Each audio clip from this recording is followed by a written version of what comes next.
Halo, assalamualaikum. Video unboxingnya santai aja. Kali ini pakai Vivo X50 Pro yang rekamnya satu kamera aja. Dan yang mau saya unbox adalah sebuah pocket kamera. Gak bisa dibilang prosumer sih ini. Mirip mirrorless tapi lebih compact dan nggak bisa diganti lensanya. Ini adalah Panasonic Lumix DC-TZ 95 DC-TZ 95. Kenapa saya beli ini? Karena saya ngerasa butuh kamera yang compact buat bisa dipakai atau dibawa bepergian atau enggak taruh di luar studio ya. Kalau misalkan lagi butuh ngambil foto misalkan buat job atau kerjaan di Instagram. Selama ini kalau ngeluarin mirrorless dari atas sih sering banget males banget bikin nyali ke atas.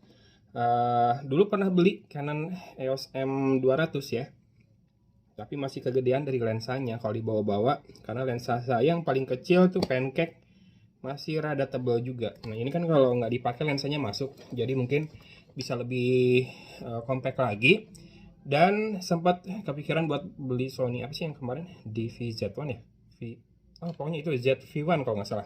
Itu harganya masih hampir 10 juta, 9,99, malah lebih mahal dibandingkan mirrorless daily diver saya yang buat bikin video ya. Jadi cari yang lebih murah lagi, alternatifnya dari brand lain. Nemulah Panasonic Lumix ini. Ini harganya banyak yang jual di 699, tapi saya nemu di Tokopedia ada yang jual lebih murah sekitar 6,6 jutaan. Sellernya DOS ya, kayaknya udah seller gede. Dan kemarin kebetulan ada cashback hampir 500.000. Jadi ya hampir 6 juta pas lah kalau dihitung dengan cashback 6,1an. Dan kita langsung buka ya. Ini warna silver ya, argen itu AG, silver alias perak. Dan yang didapat di dalamnya pertama ada quick guide for 4K foto. Ini kalau suaranya rada-rada nggak enak ya maklumin ya, karena kan pakai handphone doang. Di luar juga ada tukang tahu bulat, tahu kedengaran nggak kesini. Kemudian ada basic operating instruction digital kamera sama TZ95 sama ZS80 bukunya. Ya ini yang bahasa Cina kayaknya. Lalu ada kartu garansi resminya nih, sama nomor kontak centernya Panasonic. Kalau di Jakarta banyak banget. Yang pertama di Dewi Sartika, kemudian di Fatmawati, Tiang Bendera, Ruko Sutra Niaga, Kelapa Gading, Mutiara Taman Palem, Bandung di Jalan Pelajar Pejuang. Jalan Peta bukan sih itu. Saya bukan orang Bandung soalnya. Tapi yang paling dekat itu sih dari Cimahi sini. Tasik ada di Plaza Asia. Ya paling dekat dari Cimahi Bandung. Garut nggak ada. Nah ini kolom khusus nama toko dealer. Ini belum diaktifin sama tokonya, nggak diambil, padahal kan nggak segel ya si kardusnya. Kenapa nggak diisi aja dulu sama seller ya. Kemudian ini dia kameranya, tapi saya sampingkan dulu. Ada kabel micro USB to USB Type A, mungkin buat charging bisa pakai ini juga. Dan ini baterainya. Oke, nggak dapat external charger ya. Nanti saya lihat deh kebutuhan saya. Kalau misalkan udah berat pakai kamera ini, kemungkinan harus beli external charger sama baterainya. Kalau yang kompatibel, yang bukan aslinya sih, kemarin udah nemu sekitar 200 berapa gitu ya, 300 lah sama chargernya. Tapi kalau yang aslinya, baterai ini bisa sampai 750 ribuan. Tipenya adalah DMW BLG 10E. Tuh dia. Oke, lalu dapat kepala charger juga. Ya memang ini kayaknya diperuntukkan buat dicas dari sini aja, dengan outputnya adalah 5 volt 1 ampere, 5 watt saja kepala chargernya. Dan dapat strap warnanya abu-abu seperti ini ya. Kalau mirrorless kan biasanya diperuntukkan buat ngecas pakai external charger ya, SLR juga. Tapi karena ini kamera compact, diharapkan malah pakai charger micro USB aja. Berarti bisa pakai power bank atau charger smartphone juga kan. Ini dia kameranya.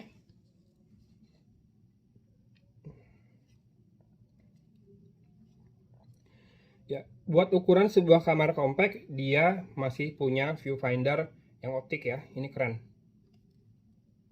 Optik apa digital ya? Harus dicek sih. Tapi paling enggak dia punya viewfinder buat kamu yang senang berfoto sambil membidik buat ngelihat kejamannya. Kalau saya sih lebih senang pakai layar karena mata saya kurang terlatih sih buat tahuin dapat nggak sih fokusnya di viewfinder. Kemudian ini kamera bukan lensanya Leica loh. Lensa Leica dengan bukaannya 1:3.3 sampai 6,4, 4,3 sampai 129. Itu bukaannya bukan ya? Kan sih iya. Dan zoomnya atau focal length-nya saya nggak tahu yang mana angkanya. Pokoknya kalau mau cek spek lengkapnya silahkan klik link di deskripsi video ya. Nanti akan saya carikan webnya Panasonic, kalau nggak web seller yang jual kamera compact ini. Dan di sisi atas yang pertama dial buat mode, ada PASM standar lah ya, dan ada mode khusus buat perekaman video juga. Mantap. Kemudian ada C, apa ya ini, kayak wide gitu, SCN, kreatif mode, sama IA ini saya belum tahu apa aja. Tapi di sini ada scroller buat zoom, T sama W, wide sama T apa sih? Ya gitulah ya. Sama di sini ada tombol shutter buat video. Kalau tombol shutter buat foto di sini. Ya, Canon juga sebetulnya punya kamera seperti ini, PowerShot G7 berapa ya? Yang Mark III kalau nggak salah. Tapi salah satu hal yang membuat saya nggak beli adalah pertama pengen nyoba brand lain. Kedua, tombol buat rekam videonya nggak di sini, tapi di belakang, kayak Canon EOS M6. Saya lebih suka yang di atas sih, kalau buat rekam video, jadi nggak ribet ya, lebih enak. Kalau mau nge-vlog juga, si tombolnya lebih enak buat diakses dibandingkan di belakang. Nah, di belakang kita bisa lihat ada tombolnya, ini tombol media untuk masuk, melihat galeri. Ini tombol buat ngatur zoom. Dan ini FN2, FN1 di sini, dan ini tombol buat kayak switch mode gitu ya, makro. Tapi nanti saya nggak tahu ini jelasnya buat apa. Lalu ada D-pad, bisa diputar juga D-padnya, scroller ke atas, bawah, kiri, kanan, dan OK. Satu menu di situ, tombol delete sama tombol display. FN3 ada di tombol delete ini. Ini layarnya, layar sentuh. Kemudian ada nih tombol switch kayaknya buat mau pakai viewfinder atau enggak. Dan ini articulated nggak sih ya, yang segini. Pokoknya bisa dilipat ke atas buat ngadep ke depan. Tuh kelihatan saya pakai Vivo X50 Pro, dan ini masih dapat gantungan seperti ini. Panorama selfie, tiltable LCD, tiltable ya namanya ini ya, bukan articulate mungkin. Touch LCD dan punya 10 frame per second burst shooting, dan ini punya 5 axis hybrid OIS. Semoga nanti ini ya stabil buat bikin vlog. Dan bukaan lensanya ini di sini ada nih, f33 sampai 6,4. Jadi yang paling bawah 3.3 ya, nggak bisa lebih rendah dari itu, dengan 24 mm wide angle dan 30 kali optical zoom, serta sensornya high sensitivity MOS 20,3 megapiksel dan bisa ngerekam video 4K juga. Sebetulnya buat harga segini bisa sih beli mirrorless yang sudah bisa 4K juga. Tapi saya kan nyarinya yang lebih compact ya. Sebetulnya ini kalau dibilang compact banget juga enggak, karena dia masih punya lensa yang bisa maju mundur. Enggak seperti pocket digital kamera ya, yang sejutaan 2 jutaan ya. Sama-sama lensanya bisa maju mundur, tapi yang kayak dulu tuh yang Casio Exelim, kemudian Canon Ixus itu yang sejutaan 2 jutaan, yang zaman masih mahasiswa pada banyak yang pakai ya. Kalau udah profesional, udah mulai ke kerjaan sih, udah mulai pada naik levelnya. Teman-teman kebanyakan juga pada pakai mirrorless buat bikin kontennya.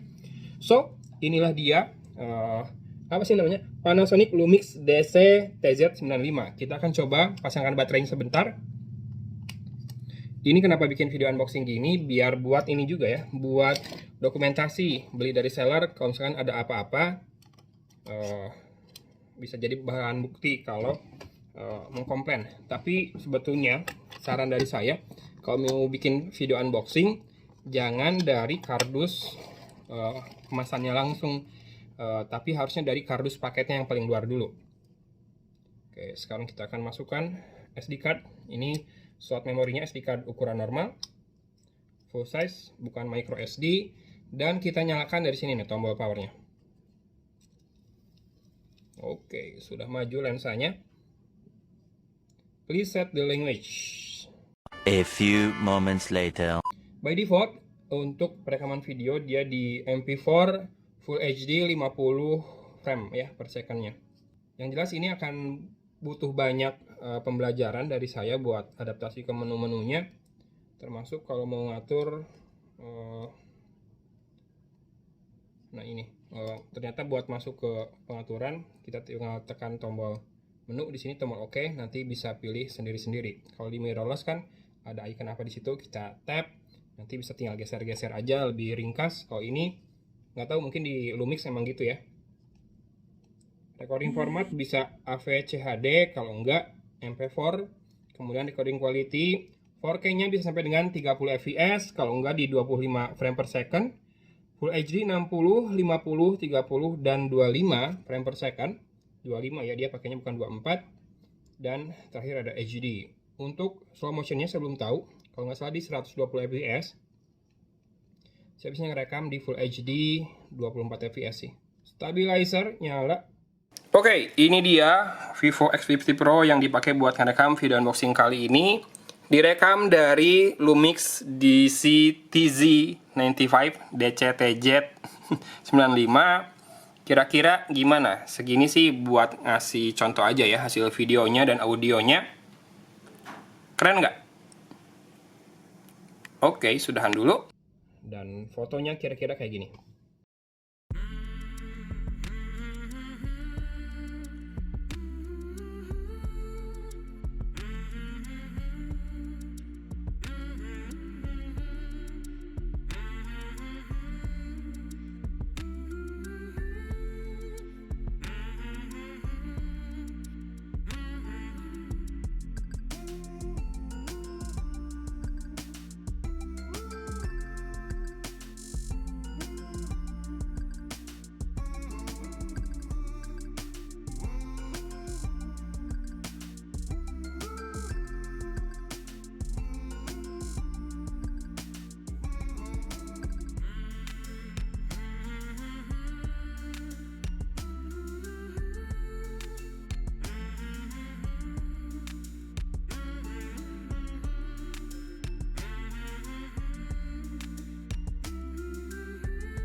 Oke, gitu aja unboxing dokumentasi pembelian kamera baru saya. Beli di bukan 1212 sih, 1112 sebetulnya bayarnya. Lumix DC TZ95. Nanti kita update lagi pemakaiannya. Mungkin akan saya pakai buat bikin video review full sebagai satu kamera ini doang. Kita akan coba. Terima kasih sudah menyimak unboxing kamera 6,6 jutaan dari Panasonic Lumix DC TZ95. Kalau kamu coba cari di YouTube, kayaknya nggak banyak juga yang bahas kamera ini di Indonesia. Di luaran juga nggak terlalu banyak, adanya yang hands-on review doang. Jadinya ya harus coba sendiri biar tahu seperti apa kualitasnya. Oke, tunggu aja karya-karya berikutnya yang mungkin akan saya coba pakai kamera ini ya sebagai senjatanya. Terima kasih sudah menyimak. Dari Kota Cimahi, Agon pamit undur diri. Wassalamualaikum warahmatullahi wabarakatuh.